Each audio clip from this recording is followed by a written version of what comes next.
Hola, buenos días, queridos hermanos y amigos de este canal La Palabra Revelada. Bueno, feliz domingo para todos. Hoy quería hablarles un poquito, vamos a ir ya de lleno al tema que quiero compartirles hoy. No sin antes hacer una especie de introducción, de pequeña introducción acerca de lo que está pasando con muchos que se dicen cristianos, de lo que está pasando en las iglesias evangélicas. Quiero que quede claro que yo no soy evangélico, yo soy cristiano bíblico. El sistema que envuelve lamentablemente hoy a todo el evangelicalismo, no solamente en Argentina, sino en el mundo entero, en su gran mayoría ha sido todo absorbido por el sistema, está corrompido, no se enseña sana doctrina hoy en la gran mayoría de las iglesias evangélicas, y por eso es que no puedo considerarme evangélico. Yo me considero sí cristiano bíblico, porque para mí la sana doctrina está en la Biblia y nosotros tenemos que, el cristiano debe estar alineado a lo que la palabra de Dios nos revela, ¿no? Lamentablemente hoy en gran parte del evangelicalismo esto no es así. Se han agregado tradiciones de hombres, se manipula y se tuercen las escrituras para acomodarlas a la teología torcida de una denominación determinada. Y la verdadera Iglesia de Cristo entiende que la única teología válida no es la teología pentecostal, ni es la teología reformada, ni es la teología bautista. La verdadera teología es la teología bíblica. Un bautista, un pentecostal, un reformado tiene que examinar su propia teología a la luz de lo que dice la teología bíblica, de lo que enseña la teología bíblica en texto y contexto.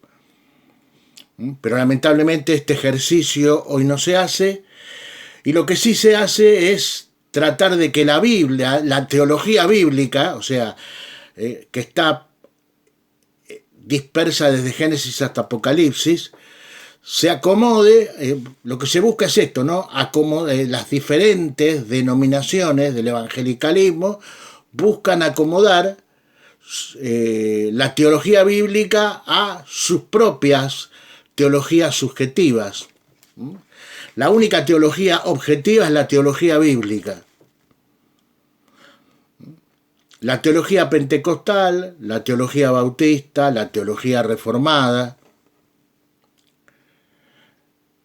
por citar algunas denominaciones, son teologías subjetivas que deben corregirse a la luz de lo que la teología objetiva de la Biblia dice. ¿Por qué es objetiva la teología bíblica?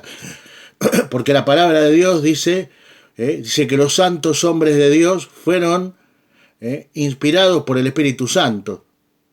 Dice el apóstol Pedro que la palabra profética más segura no fue traída por voluntad humana, sino que fue inspirada por el Espíritu Santo.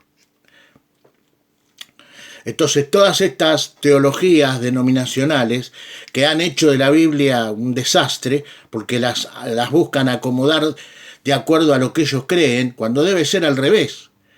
Uno tiene que acomodar lo que cree a lo que la Biblia nos dice que debemos creer, a lo que la teología bíblica nos dice que debemos creer. Si estamos equivocados en algún tema de los tantos que toca la Biblia, si tu teología reformada, si tu teología bautista, si tu teología pentecostal está equivocada en lo que a los diferentes temas de la Biblia, como les decía, tocan, tu teología es la que debe ser corregida.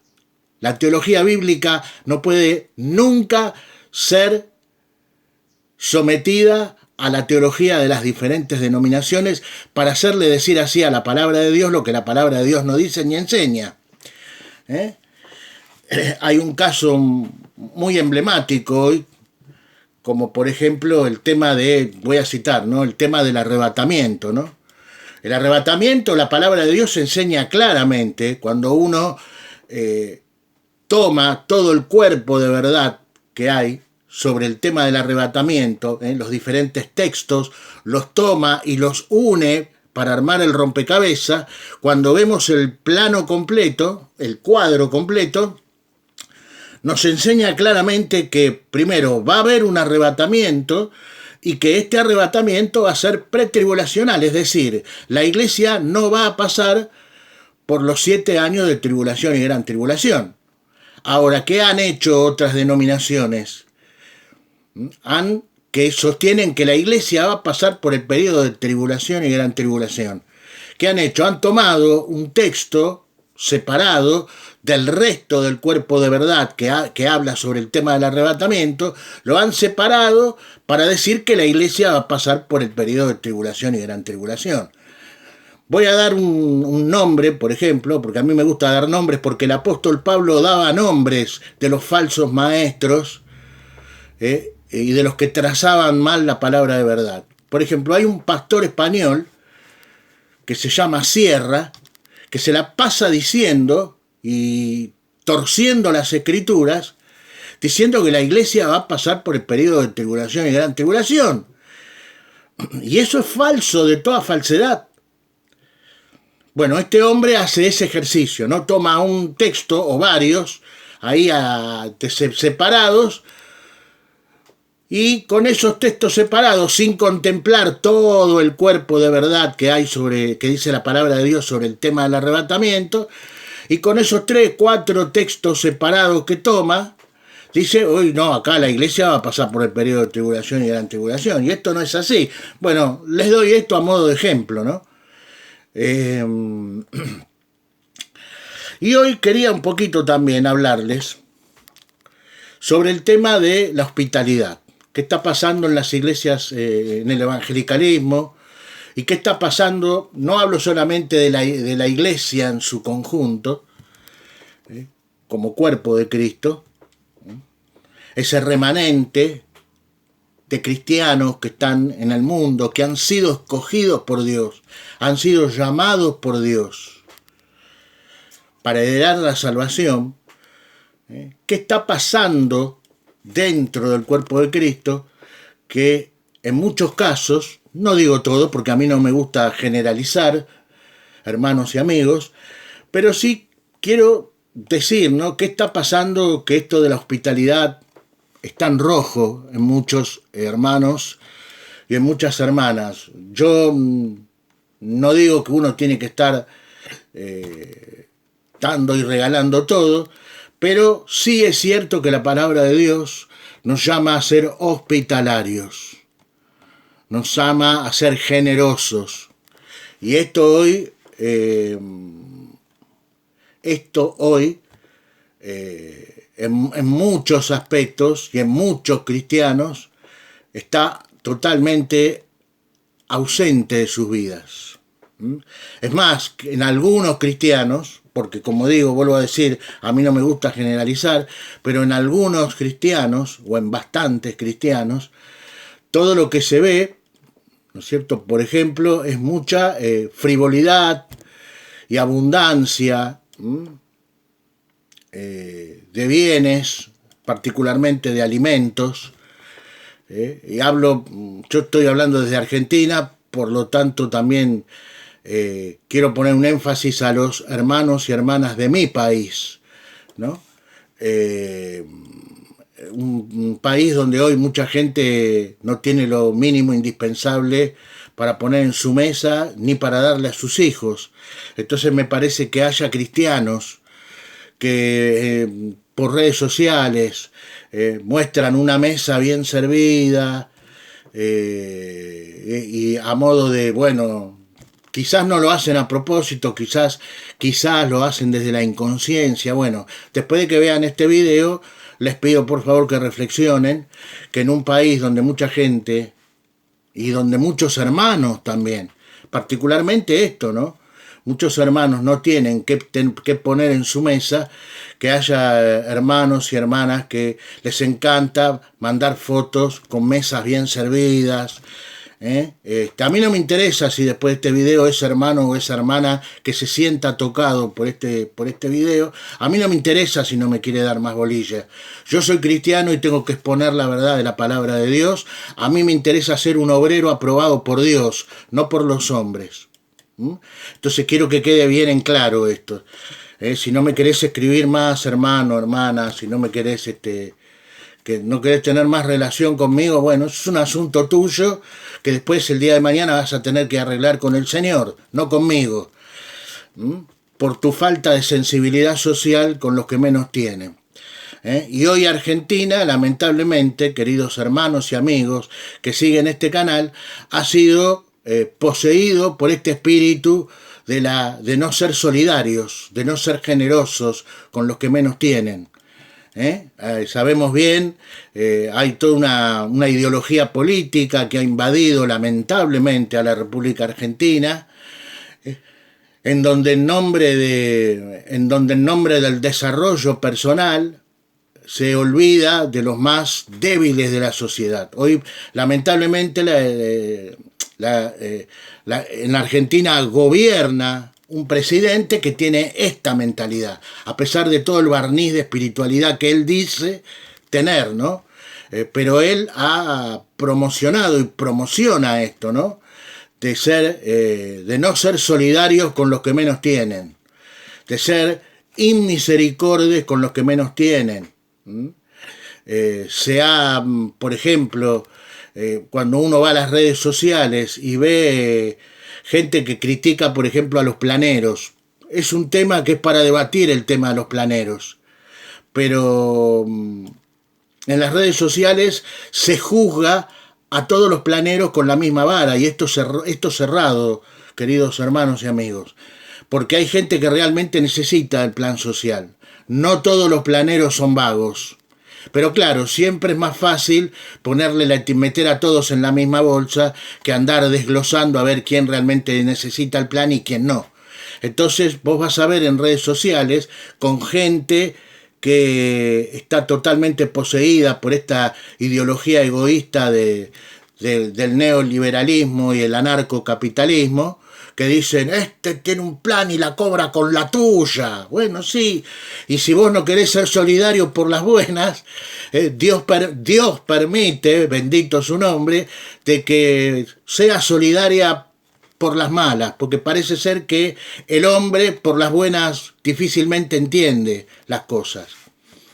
Mientras que cuando Dios permite estas cosas a la vez para sacar todo el egoísmo y todo el corazón de piedra que está en este tipo de personas que escriben en redes sociales o hablan en audios diciendo, cobra el plan con la tuya. Bueno, ahí está. Bueno, el Señor lo que está haciendo con esta gente es permitir justamente esa situación, para que salga lo que hay en su ser interior, lo que hay en su corazón, y en lo que hay en su corazón lo vemos claramente, ¿no? Hay egoísmo, primeramente un corazón de piedra, y segundo, un egoísmo cruel, exacerbado, que busca que los más débiles, falta nada más que digan que a los pobres hay que matarlos a todos, y sí, listo, pero eso no lo van a decir porque no se van a querer exponer, aunque ya con el solo hecho de decir que alguien cobra un plan con la tuya, ya están mostrando lo que hay dentro de su corazón, ¿no? Nuestro Señor Jesucristo, el bendito, nuestro gran Dios y Salvador Jesucristo, Él decía que de lo que hay en el corazón del hombre, de eso habla la boca. Entonces, ¿qué hay en el corazón de los que dicen, con la tuya, ese cobra el plan? Egoísmo, falta de solidaridad, falta de empatía, les guste o no les guste, es esto, falta de empatía con los más débiles de la sociedad. Y vuelvo para atrás para recordar esto de que no todos los que cobran un plan social son vagos Esto no hay que generalizar. ¿Por qué? Porque las generalizaciones, hermanos y amigos, las generalizaciones por regla general son malas. Son malas. Así que no hay que generalizar. Pero vuelvo a decir, ¿no? Siempre es más fácil para esta gente que critica en redes sociales o que hace videos para llamar vagos a quien cobra un plan social. Para esta gente siempre es mucho más fácil meter a todos en la misma bolsa que hacer el trabajo bien hecho, como se debe hacer, que es ir caso por caso para ver quién realmente necesita el plan y quién realmente no. Por supuesto que hay vivos que cobran planes y a lo mejor tienen trabajo. Por supuesto, por eso yo digo que el trabajo bien hecho es ¿no? Es agarrar, ir caso por caso, ¿no? Y sacarle el plan. Si se encuentra, si uno encuentra que hay alguien que está cobrando un plan, pero tiene trabajo, bueno, a ese hay que sacarle el plan, obviamente. El sentido común nos dice esto, ¿no es cierto? Pero bueno, entonces hoy yo quería hablarle particularmente a los evangélicos, a los cristianos en general, que en gran medida, no todos, están muy flojos en este tema de la hospitalidad. Y esto es un mandamiento muy fuerte que está en las Escrituras. Es un fruto del Espíritu que todo cristiano nacido verdaderamente del agua y del Espíritu, o sea, nacido de nuevo, tiene que tener, que es el de ser generoso, el de compartir con el que menos tiene. Bueno, el texto de referencia que voy a utilizar para desarrollar este tema de exhortación a la hospitalidad, así se va a llamar este video, es la carta del apóstol Santiago en el capítulo 2, versículos 14 al 18. Ya estos problemas estaban en aquel momento, ¿no? Dice así, el subtítulo de este pasaje, desde el versículo 14 al 18, es las obras de la fe. Y acá también hay otro tema que ya lo vamos a ir viendo.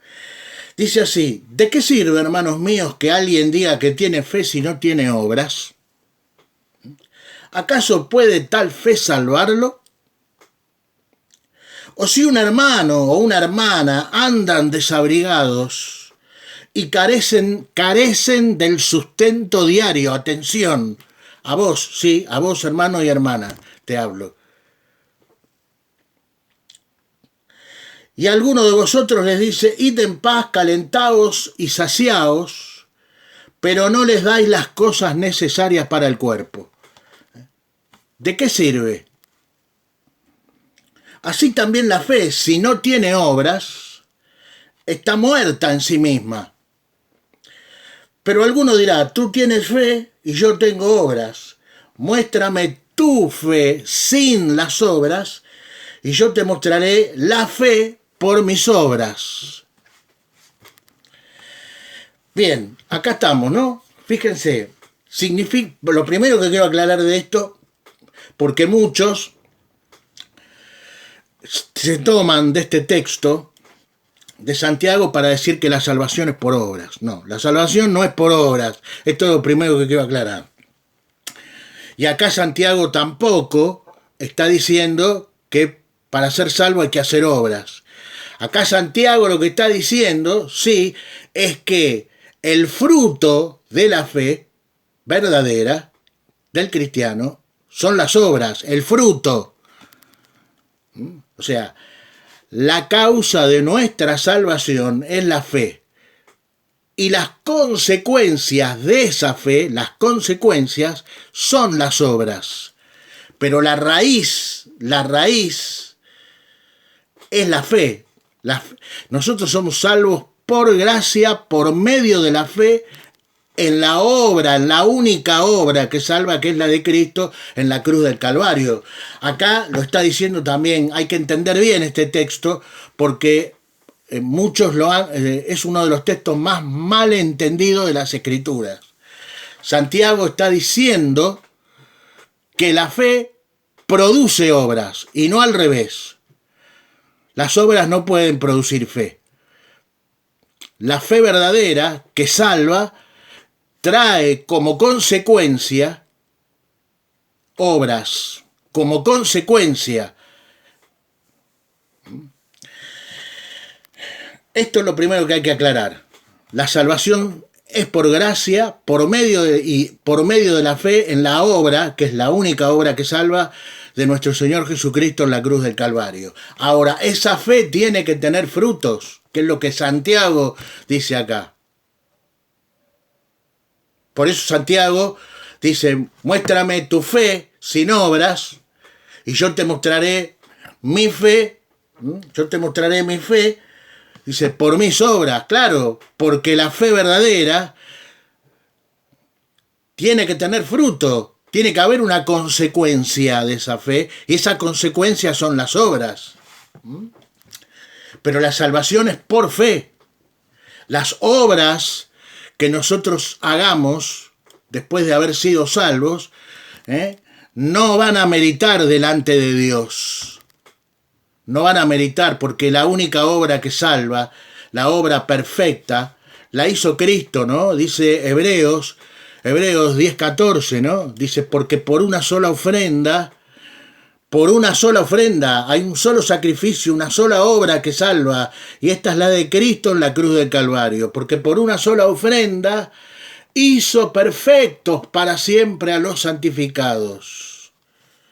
Somos salvos por la fe, somos salvos por gracia, no por obras, para que nadie se gloríe, dice Pablo, ¿no? Muy bien. Entonces acá yo quiero esto, ¿no?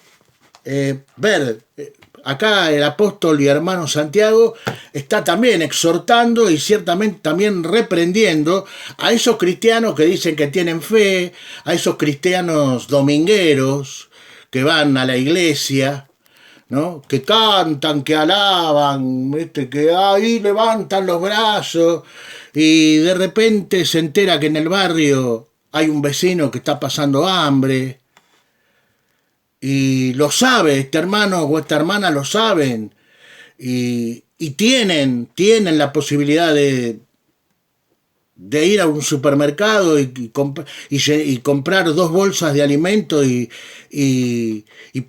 así y ser generosos y dárselo y compartirlo, pero no lo hacen. No lo hacen. Hermano querido y hermana querida, si esta palabra te está tocando a vos, si vos tenés la posibilidad socioeconómica, porque tampoco Dios nos va a pedir cosas que no podemos hacer, pero si vos tenés esa posibilidad socioeconómica de ayudar a algún vecino de tu barrio, independientemente si es un hermano en la fe o no, aunque el Señor nos exhorta a que, obviamente, que si es un hermano o una hermana, más responsabilidad tenemos de ser generosos con ellos si sabemos que están padeciendo necesidad. Pero también con los que no son cristianos. Estamos llamados a ser luz del mundo, sal. Y si vos tenés la posibilidad socioeconómica de poder ir a un supermercado y comprar 2 bolsas de alimentos para ese vecino que vos sabés perfectamente que está pasando necesidad, bueno, fíjate, delante de la palabra de Dios estarías en falta. También tenemos el mandamiento, de, por ejemplo, vamos a ir a Hebreos, queridos hermanos y hermanas y amigos que siguen este canal La Palabra Revelada. Vamos a ver acá, por ejemplo, en Hebreos, capítulo 13, otra exhortación de Pablo. No se sabe en realidad quién escribió la carta a los Hebreos, pero yo quiero, sí, hermanos, yo estoy seguro que sí que fue el apóstol Pablo. En algún momento haré un video de por qué sostengo de que Pablo escribió la carta a los Hebreos. Pablo dice en Hebreos capítulo 13, te lo doy para que vos chequees y ejerzas el espíritu de los bereanos y veas que yo estoy hablando de que yo te estoy hablando de cosas que en texto y contexto están en la Biblia, ¿no? Hebreos 13, versículos 1 al 3, fíjate, ¿no? Dice, permanezca el amor fraternal, dice, ¿no? Permanezca el amor fraternal. Este amor fraternal, la palabra griega para fraternal es ágape, y el amor fraternal es el amor incondicional. ¿De dónde viene esto del amor ágape? Bueno, en la cultura griega clásica, los griegos clasificaron al amor en 3 formas de amor. El amor eros, el amor filios y el amor ágape. El amor eros habla de el amor del cuerpo, digamos, de los deseos, ¿no? De la sensualidad, ¿no? Del amor sexual, digamos que un hombre y una mujer, en el caso de los cristianos casados, se demuestran. El amor fileo o filios es el amor que un padre puede tener por una madre, por su esposa, o que un padre puede tener por su hija, o una madre por su hijo, una madre por su... Es un amor familiar, el amor que hay entre los parientes, amor filial. Ese es el amor filial, fileos. Y la tercera forma del amor es el amor ágape, del que Pablo escribe acá en el versículo 1 de Hebreos 13, cuando él dice permanezca el amor fraternal. Y en esto de que permanezca el amor fraternal, Pablo está hablando de que permanezca el amor incondicional. Esa es la cualidad sine qua non del amor ágape, ¿no? Que el amor que da sin esperar nada a cambio. Esa es la característica del amor ágape. Y sigue diciendo, ¿no, Pablo? Y dice, y no olvidéis la hospitalidad. No olvidéis la hospitalidad. Porque por medio de esta, o sea, de la hospitalidad, algunos, sin saberlo, hospedaron ángeles. ¿Qué tal? De modo que un cristiano, muchas veces puede pasar que un cristiano o una cristiana que con otros hermanos o hermanas, o con alguien a lo mejor que no es creyente, pero que lo conoce,